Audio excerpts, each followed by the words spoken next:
कभी कभी मैं सोचता हूँ, अगर मोहब्बत को किसी शक्ल में, किसी शेप में देखना हो, तो वो कैसी दिखेगी? क्या वो फूलों जैसी नराम होगी या पत्थर जैसी सख्त? आज मैं आपको लेकर चलता हूँ 15वीं शताब्दी में। वो दौर जब व्हाट्सएप के ब्लू टिक्स नहीं थे, जब इंस्टाग्राम स्टोरीज नहीं थीं। तब इश्क टाइम पास नहीं, बल्कि इबादत हुआ करता था। कहानी शुरू होती है एक ऐसे सवाल से जिसका जवाब ढूंढने में लोगों की जिंदगियां गुजर गईं। आखिर मोहब्बत क्या है? साल था 450 का। एक पुरानी रियासत जहां बड़े बड़े पत्थर के महल बन रहे थे। वहां एक लड़का था, नाम था जैन। जैन कोई शहजादा नहीं था, वो एक संग तरश था, यानी पत्थर तरशने वाला। कहते हैं जब जैन अपने चेनी हथौड़े से पत्थर को छोटा था तो पत्थर में जान आ जाती थी। उसके हाथों में कला नहीं, जादू था। और दूसरी तरफ थी शहजादी नूर। नूर जिसका नाम ही रोशनी था, मगर उसकी जिंदगी महल की ऊंची दीवारों में कायद अंधेरे जैसी थी। वो दुनिया देखना चाहती थी, मगर उसे सिर्फ खिड़की से आसमान देखने की इजाजत थी। एक दिन जैन महल के बाव में एक नया फव्वारा बना रहा था। धूल और मिट्टी में आता हुआ उसका चेहरा। अचानक उसे किसी के पायल की आवाज आई। उसने नजर उठाकर देखा।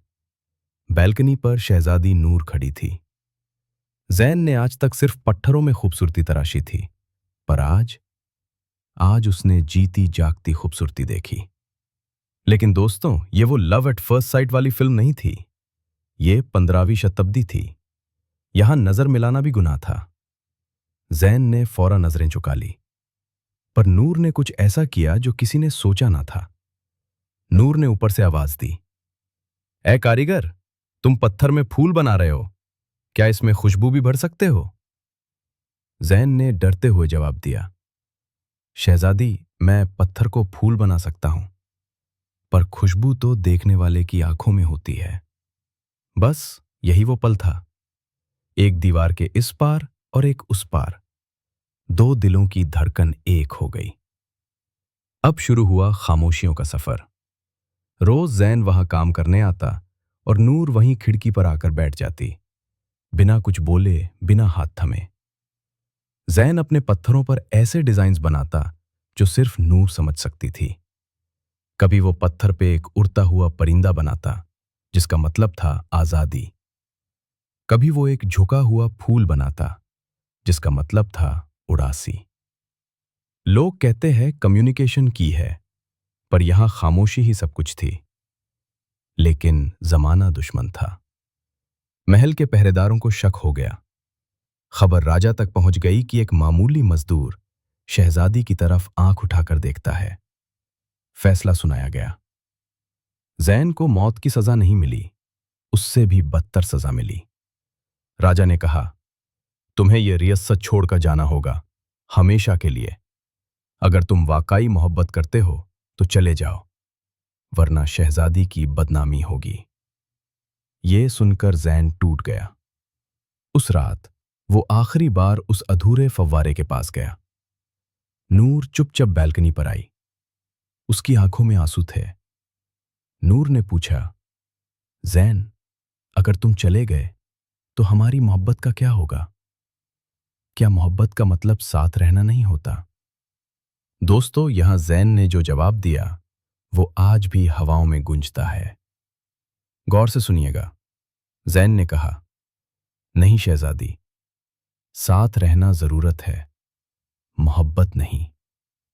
मोहब्बत पाने का नाम नहीं है, मोहब्बत खोने की हिम्मत है। मोहब्बत ये नहीं कि मैं तुम्हें अपना बना लूं, मोहब्बत ये है कि मैं तुम्हें बदनाम ना होने दूं। मोहब्बत कायद नहीं करती, मोहब्बत आजाद करती है।